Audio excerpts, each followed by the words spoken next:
Votre bulletin Info-Témis commence ici et maintenant. Tel qu'annoncé dans les dernières semaines, John Goodson sera de retour dans l'uniforme des Pirates cette saison. Dans une entrevue pleine de vérité, le sympathique défenseur américain nous raconte son adaptation tant à sa région d'adoption que sur la glace. I was looking for an opportunity to come play in Canada, and obviously the Pirates have a very good track record, having only existed a few years and finishing at the top of the league every year they've been in the league. Makes you really interested as a player to come into town and see what you can do in a group that's already proven to be successful. The first time I got here, the town was beautiful. It reminded me of just like a seaside town, like down in Florida almost, like just being right by the lake, and it was just really pretty. I was a little bit scared to come in because I knew that so far when I signed, I was the only English player on the team. So there's a little bit of fear there, how well you're going to click with the guys, how well you're going to mesh with the coaching staff, etc. Well, it could be hard sometimes, and there's some days where I'll be a little bit quieter than others, just because I don't really feel like trying to talk to the guys. But they've really embraced it really well, and even some of the guys who don't speak great English will try to talk to me as best they can, which is very, very nice of them.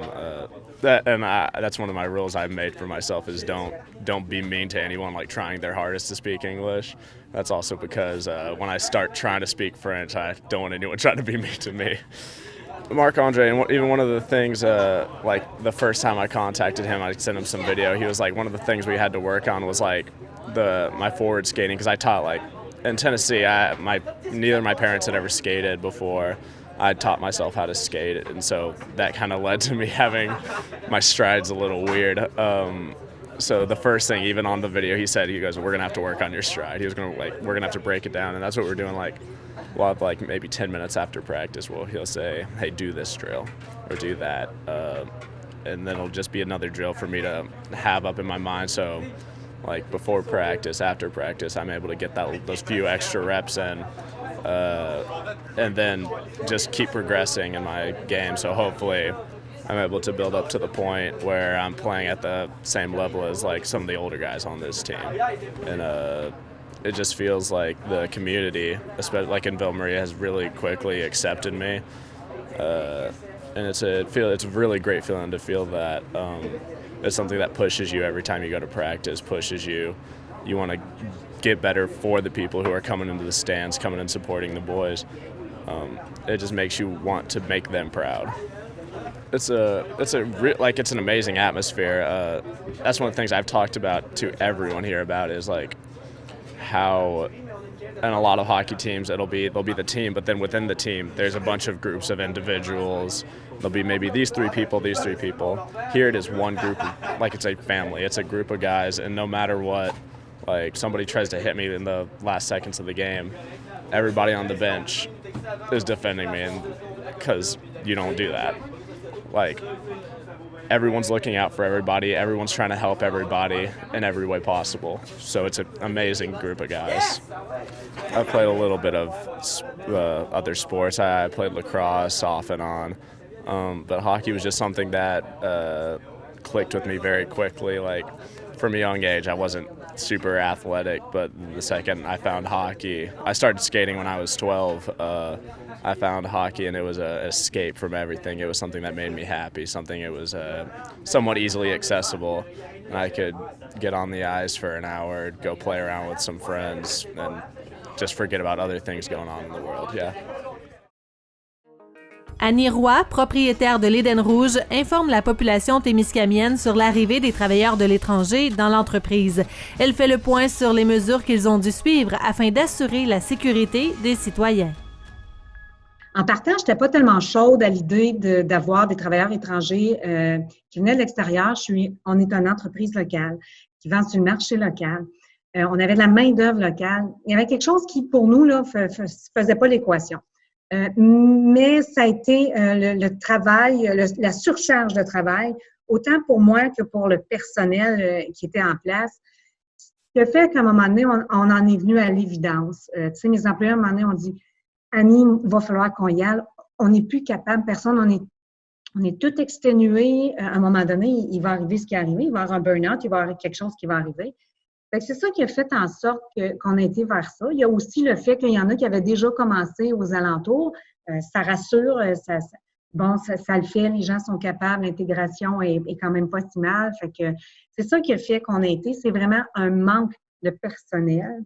C'est un organisme qui s'appelle FERME, c'est un acronyme, je pourrais pas dire c'est quoi chacune des lettres, qui nous coach là-dedans, qui nous aide. Et puis, il y a l'UPA aussi qui nous aide beaucoup là-dedans. Donc, l'organisme FERME, elle, a fait tout le contact avec l'ambassade de l'autre pays, le secrétariat du travail de l'autre pays, tandis que l'UPA prépare tout notre dossier pour qu'on soit tout en règle pour pouvoir demander un travailleur étranger temporaire. Parce qu'il faut avoir fait la preuve quand même qu'on n'est pas capable de recruter sur le marché québécois, puis le marché canadien. Donc, toutes ces démarches-là se font.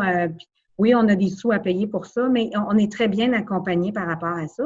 C'est une démarche pour la première fois là, qui demande quelques mois, là, je dirais 5 à 6 mois. Et ça, c'est vraiment les étapes que ça nous demande au niveau plus paperasse. Mais après ça, il y a des étapes pour l'intégration.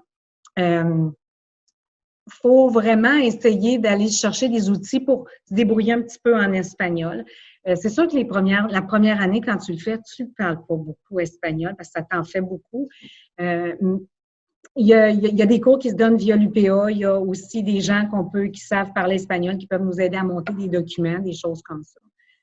C'est que la première année, moi, c'était l'an passé, ma première année, il y a une bonne adaptation. Moi, l'adaptation puis l'intégration avec les employés québécois, ça s'est très bien fait. Vu qu'il y a une barrière de la langue, c'est des gens qui observent beaucoup pour apprendre rapidement. Et puis moi, les travailleurs que j'avais, c'était déjà des travailleurs qui avaient travailler dans le maraîcher. Donc, ils arrivent avec une base d'expérience. C'est que ça, ils s'intègrent vite et ils apprennent le travail vite. Dans le fond, ces gens-là, ils arrivent, quand tu es au Québec, ils arrivent à l'aéroport de Montréal et là, ils prennent l'autobus, on les met sur l'autobus et ils s'en viennent ici. Et il faut trouver un logement qu'on fait inspecter parce qu'il faut suivre des normes, faut qu'il y ait des distances entre les lits. S'il y a 2 lits dans la même chambre, il faut qu'il y ait tant de frigos selon le nombre, tant de cuisinières et tout ça. Mais il faut tout le fournir, tu sais, il faut fournir la literie, il faut fournir toute la vaisselle parce que les autres, ils arrivent avec seulement une petite valise de base avec un peu de vêtements puis leurs produits d'hygiène, tu sais, le passeport et tout ça. Donc, il faut tout fournir.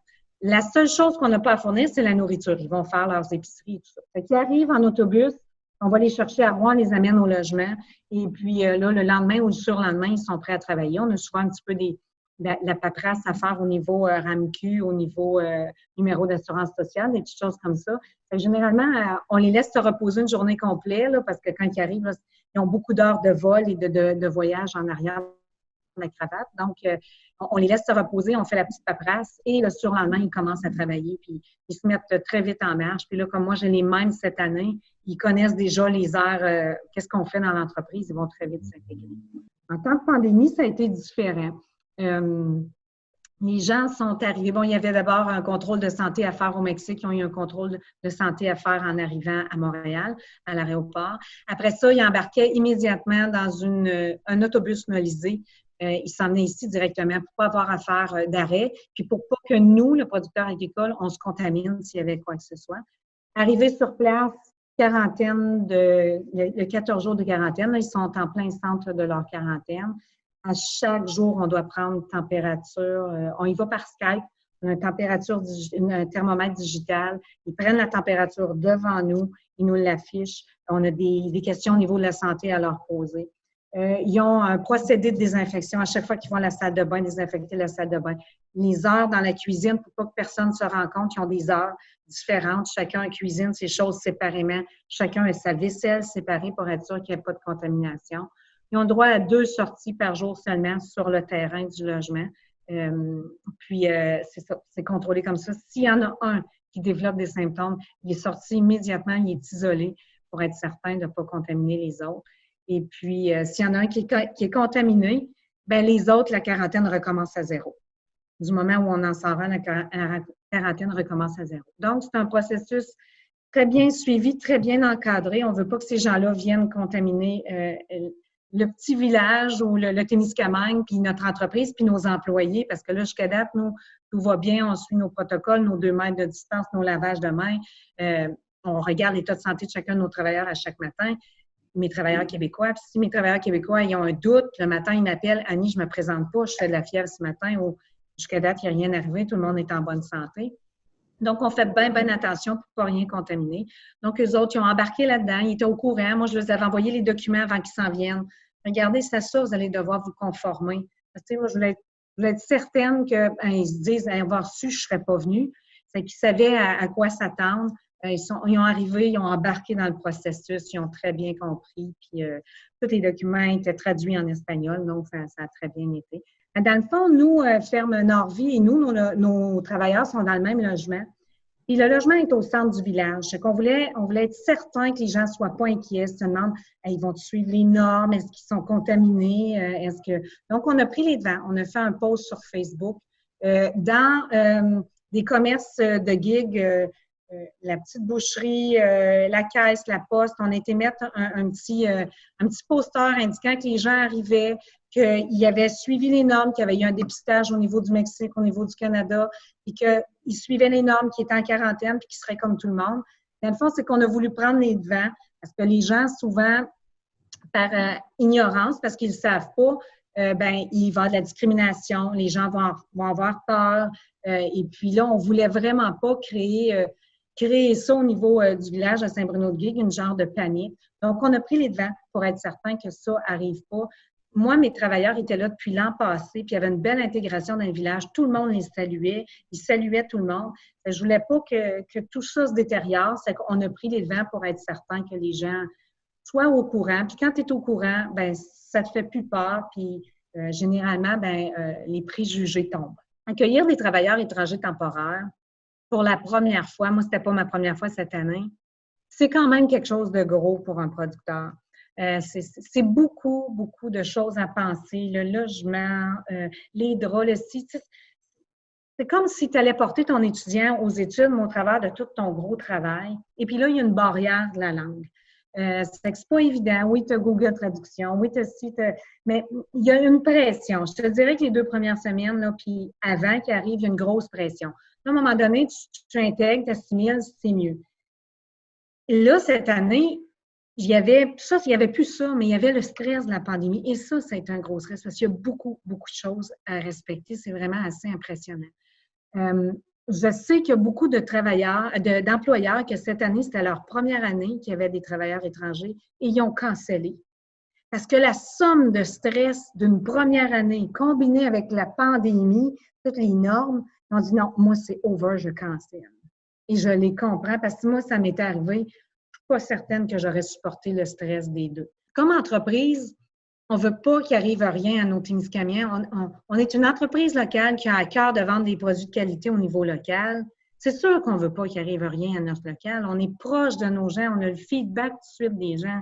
Fait en sachant ça et en voyant tout ce qu'on met en place, les gens, il faut qu'ils nous fassent confiance. S'il arrive quelque chose, on va évacuer cette personne-là, puis elle va tout de suite être prise en charge par la santé. Puis, je ne pense pas qu'il y a aucun producteur local, que ce soit en région ici ou dans une autre région, qui a envie qu'il y ait quelque chose qui n'aille pas bien, puis que sa réputation soit entachée, puis que ses légumes ou ses produits ne se vendent plus après. Sébastien Lemire, député d'Abitibi-Témiscamingue, informe la population sur son initiative intitulée « Prendre contact, être d'abord à l'écoute pour travailler à la relance ».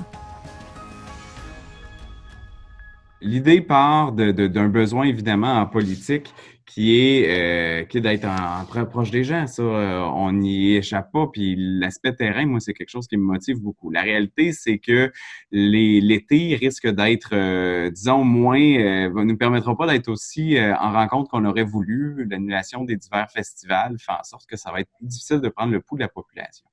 Et aussi, le contexte de la crise de la COVID a amené à plusieurs défis. Ça nous a amené aussi à faire des façons de faire qui vont être différentes. Et dans bien des cas, il y a peut-être des initiatives qui sont à retenir de façon plus durable.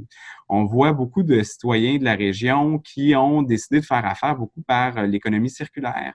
On voit des compagnies locales qui ont vu leur chiffre d'affaires quand même qui était affecté dans les mois d'avril et de mars et avril dans le contexte de la COVID, qui ont pu finalement reprendre davantage un certain équilibre par après. Donc, est-ce qu'il y a vraiment une nouvelle tendance où où c'était une mode qui était là parce que à cause du confinement? Moi, ces questions-là, j'ai le goût d'avoir des réponses. Est-ce qu'il y a des nouvelles habitudes aussi? Est-ce que le télétravail, c'est quelque chose qui peut durer à travers le temps? Est-ce qu'il y a des façons de faire de nos entreprises qui vont être innovantes puis qu'il faudrait leur donner plus de place, plus de voix? Est-ce que la concertation va se maintenir de la même façon? On a vu beaucoup de rencontres Zoom, par exemple, ou des rencontres virtuelles. Est-ce que ça va demeurer? Est-ce que c'est une piste pour une région comme la nôtre dans laquelle les distances sont quand même assez importantes?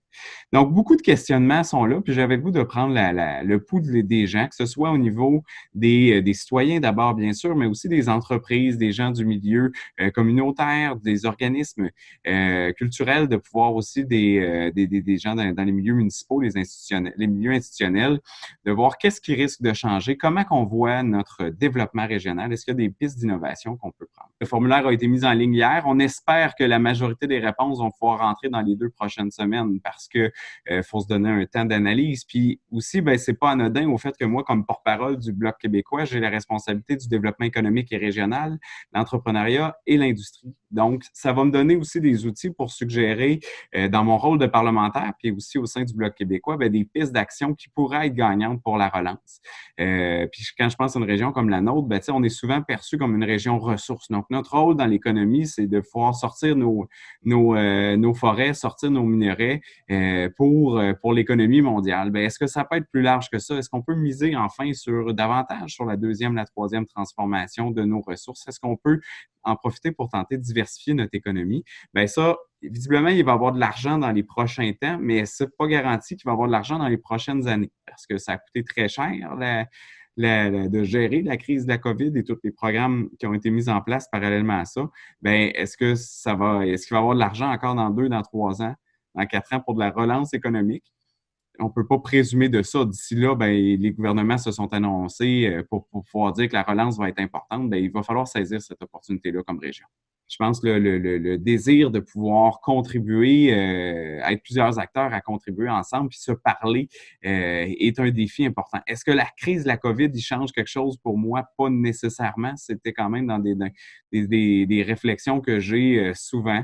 Comment qu'on peut remettre en question aussi notre développement là-dedans, comment qu'on peut se challenger comme région. Pour moi, ça devient plus important que jamais. Pour ce qui est du Québec, ben c'est ça. On aura un mea culpa à faire sur la gestion de la crise. Est-ce que les confinements étaient la bonne façon de gérer? Est-ce que de mettre des barrages routiers, c'était la bonne façon de gérer? Je pense qu'il est encore trop tôt pour le faire. Néanmoins, s'il y a des éléments, des bonnes habitudes qui ont pu être prises là-dedans. Puis je repense encore à l'idée de l'encouragement de nos commerces locaux. Dans bien des cas, ça l'a fonctionné. L'idée de l'économie circulaire a parlé davantage à beaucoup de gens. Beaucoup de gens se sont investis là-dedans, ont décidé, même proche de chez nous, de pouvoir dire, bon, mais regarde, comment qu'on peut se faire un circuit qui va faire en sorte qu'on encourage davantage nos producteurs locaux. Je pense qu'il risque d'avoir un intérêt, mais pour pas que ça soit une mode et que ça soit de façon durable, ben, il va y avoir des éléments qu'on aura ajustés peut-être dans nos réseaux de distribution, peut-être dans notre capacité de faire de la transformation, peut-être dans dans la proximité qu'on peut avoir aux citoyens, tout l'enjeu évidemment d'Internet, l'accès à Internet haute vitesse de qualité, puis l'accès au réseau cellulaire, c'est quelque chose que la crise, on savait déjà que c'était problématique, mais que la crise nous a amené d'une façon très, très direct, là, les professeurs qui étaient en télétravail, qui avaient de la difficulté à enseigner, qui ont vu leur facture exploser, que ce soit les étudiants aussi qui ont ces défis-là. Le besoin d'une connexion Internet est absolument primordial. Puis quand on pense à la relance économique, bien aussi que nos producteurs agricoles, qu'une entreprise puisse s'établir dans les villages, puis bénéficier de cet accès-là, puis même pour la qualité de vie des gens, d'avoir accès au streaming, d'avoir accès à des échanges vidéo comme on le fait présentement, c'est une nécessité aujourd'hui. Puis il faut s'assurer d'accélérer le pas. L'objectif fédéral est d'ici 2030 brancher 95% des Canadiens. Donc, 95%, on se doute peut-être que c'est peut-être dans notre région que le 5 fait partie de un, puis de deux, d'ici 2030, c'est beaucoup trop long. Il faut accélérer ça. Et c'est un moment pour moi où j'ai le goût de vous entendre, donc de pouvoir aller sur mon site internet www.lemire.info. Il y a 5 formulaires qui ont été mis là selon la situation. Est-ce que les gens parlent comme organisme, comme individu, comme citoyen, comme pour une municipalité, une institution ou pour une entreprise? Et à partir de là, les formulaires ont été adaptés pour pouvoir prendre ce pouls-là. Puis moi, comme je vous dis, c'est après ça d'alimenter ma réflexion pour pouvoir avoir un impact là, durable sur notre développement régional. Donc, j'ai le goût de vous entendre en attendant de pouvoir y aller de façon plus directe. Moi, j'ai mon voilier à la marina de Ville-Marie qui devrait rouvrir sous peu. Donc, j'ai bien hâte de pouvoir aller passer une bonne partie, à défaut de pouvoir faire le tour des festivals puis d'être en contact avec les gens. Je risque d'être davantage au lac Témiscamingue et à la marina. C'est le 24 avril dernier qu'a eu lieu la démolition d'un emblème de l'Est témiscamien, le bâtiment de l'hôtel-bar Rendez-vous de la municipalité de la Tulipe-et-Gaboury. On a pris la décision de la démolir, parce que c'était un bâtiment qui était déjà en vente pour taxes depuis un certain temps. Les taxes étaient dues depuis plusieurs années.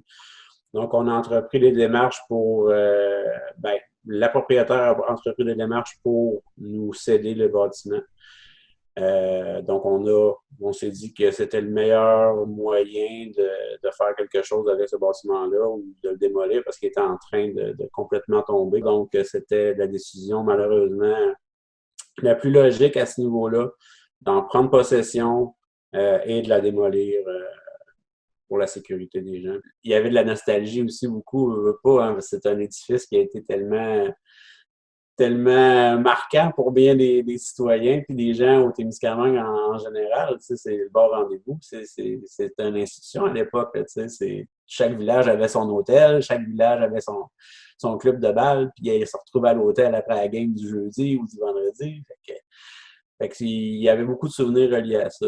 Quand nos petites municipalités perdent leur commerce de proximité, on perd de la vie. Fait que c'est sûr qu'avoir un bar comme le bar Rendez-vous, ça donnait beaucoup, beaucoup, beaucoup de vie quand même au village. Il y avait des grosses soirées, il y avait des parties, c'était une place où est-ce que le monde allait prendre une petite bière en passant ou comme je disais, après une game de balle, après une game de hockey. C'était une institution vraiment de base dans les villages. On avait ça dans chaque village témiscamien à l'époque. Les souvenirs associés au bar Rendez-vous, c'est principalement des souvenirs associés à l'enfance et à l'adolescence, parce que mes parents étaient bien amis avec Baptiste et Danny. Fait qu'on a passé beaucoup de temps là, étant jeune. J'ai tout le temps vu le bar Rendez-vous un peu comme le cœur du village de la Tulipe. Là. Il y avait beaucoup d'événements qui se déroulaient là. Et puis, j'ai de nombreux souvenirs attachés à ça. Mais le souvenir qui me marque le plus, c'est vraiment l'accueil qu'il y avait là de la part de Baptiste et Danny dans le temps qu'ils étaient propriétaires du bar Rendez-vous. Moi, j'étais arrivée dans les dernières années de l'hôtel avec quand je me suis joint au groupe Les Égarés. Puis, je sais qu'avant, dans les années précédentes, il y avait eu un casse-croûte. Il organisait plein d'activités, des tournois de fer dans la cour en arrière. Je sais que Danny et Baptiste ont organisé des soirées. Même dans les dernières années, il y avait les soirées Ribs où fait que là, ça rassemblait beaucoup de monde. Puis dans les dernières années, c'est ça, il y a eu plein de groupes de musique qui ont joué au bar Rendez-vous, dont nous, les Égarés, quand on est arrivés dans les dernières années. Ce qui était bien, c'est qu'il y avait les soirées des Égarés, mais c'était et les invités. Donc, c'était tous les musiciens qui se retrouvaient au bar Rendez-vous. Le groupe Les Égarés commençait la soirée, mais ensuite, c'était un autre groupe qui embarquait pendant la pause, un autre groupe qui enchaînait. On finissait les soirées, tous les musiciens mélangés avaient faire des jams des musiques qu'on n'avait jamais jouées ensemble, mais c'était comme ça improvisé. Puis ça animait autant les musiciens que ceux qui venaient passer la soirée pour nous encourager. C'est beaucoup de belles rencontres de musiciens, de jam, de découvertes. Là. Des fois, il y a des gens qui arrivaient qu'on ne savait pas trop d'où ils venaient ou qu'on ne connaissait pas trop, qui montaient sur la scène, qui prenaient un instrument ou qui se mettaient à chanter, puis qu'on était tous surpris. Puis la beauté au bar rendez-vous, c'est qu'il y avait une scène avec un drum, des micros installés en permanence. Fait que n'importe quand, on pouvait arriver puis improviser une petite pratique, un jam ou virer ça en soirée, pour peu importe la raison. Là. C'était une énorme bâtisse. Ça fait un gros trou dans le village, ça c'est sûr. Puis quand j'ai vu les photos passer sur Facebook, là, oui, ça fait comme un gros, une croix, là, une grosse croix qu'il faut mettre sur cet endroit-là. Je pense qu'il pourrait être inauguré un gros monument d'une grosse note de musique avec, je sais pas, un truc qui représente tout le social qu'il y a eu là, puis ça garde, on va garder un beau souvenir de cette adresse-là. Quand j'ai vu les photos sur Facebook, ça fait un petit pincement au cœur. Tu sais, c'était quand même un endroit rassembleur, mais c'était un bâtiment mythique. Là. C'était vieux comme bâtiment. Moi, je me rappelle de l'époque, là, avant qu'ils finissent, qu'ils fassent la finition extérieure en vinyle. Là. Ça, c'était peut-être au milieu des années 90. Mais avant ça, c'était vraiment en bois. C'était un gros bâtiment en bois, un peu mythique. Puis en dedans aussi, c'était vraiment... Tu rentrais dans ce place-là, puis les murs parlaient, là, le plancher aussi, tu sais, c'était un endroit vraiment mythique. Et puis, c'est sûr que ça fait... moi, ça m'a fait un petit quelque chose de voir ça, là. C'est sûr, on n'a pas le choix, là, le bar était fermé et puis il était rendu là, mais ça fait quelque chose. C'est un gros morceau, je pense. Je ne suis pas natif de la Tulipe, je n'ai jamais habité là, mais c'était un endroit important pour le village pendant très, très longtemps, je pense. Le terrain, c'est sûr qu'on ne veut pas, en tout cas personnellement, je ne veux pas qu'il reste là à rien faire. C'est sûr que quand la municipalité a des terrains comme ça, c'est bon de pouvoir les valoriser d'une manière ou d'une autre. Fait qu'on va regarder ça va être quoi les options qui s'ouvrent à nous autres là, à ce niveau-là. Mais c'est sûr qu'il ne restera pas juste vacant comme ça avec rien. C'est sûr qu'on veut le meubler un peu. Je trouve que ça serait un beau terrain pour une petite unité de logement pour les personnes âgées. Mettons un 4 logements au sol, pas d'escalier, rien. Ça pourrait être intéressant là, pour garder nos personnes âgées ici, là, s'ils sont plus capables d'avoir nécessairement une maison, mais ils pourraient avoir un logement là, adapté. Ça pourrait être intéressant en termes d'investissement pour la municipalité. On a récupéré quelques petits artefacts pour mettre peut-être à la salle pour commémorer un peu cet hôtel-là. On a récupéré la grosse porte de bois du frigidaire à bière. Puis on va la restaurer, puis on va la mettre à côté du bar du centre communautaire. Puis j'ai fait récupérer aussi l'immense affiche illuminée bar rendez-vous, puis on va peut-être prendre un des panneaux, puis faire de quoi, puis l'afficher quelque part aussi, là, en termes de souvenirs, dans le fond, de cette époque.